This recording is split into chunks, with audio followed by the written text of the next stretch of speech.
এই যে মবক্রেসি, কিছু হইলে 15-20 জন 50 জন আসি, একজন ডাক্তার ভুল করছে তার হসপিটাল ভাঙি ফেলো, ডাক্তারের উপর হামলা করো, বা একজনের অফিস আদালতে যাও। এই যে একটা সংস্কৃতি গড়ে উঠছে। আর একটা সংস্কৃতি হলো আমরা দীপুমণিকে চাই, দাঁড়া, আমরা দীপুমণিকে চাই। দীপুমণির সময় তো পরীক্ষা না দিয়েও জিপিএ 5 পাইছে।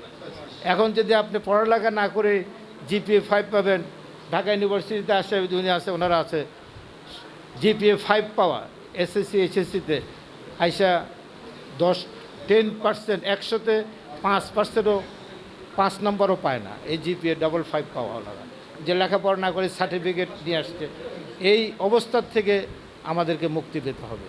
আর এই মবক্রেসি যারা করে এদের বিরুদ্ধে আমাদেরকে দাঁড়াইতে হবে। চাঁদাবাজিটা মবক্রেসির মাধ্যমে আসছে, এখনও এটা অনেক টোকাই ধরনের নেতারা শত কোটি টাকার মালিক হয়েছে শুধুমাত্র এই মবক্রেসির মাধ্যমে। অতএব এর বিরুদ্ধে আমাদেরকে সামাজিক আন্দোলন গড়ে তুলতে হবে।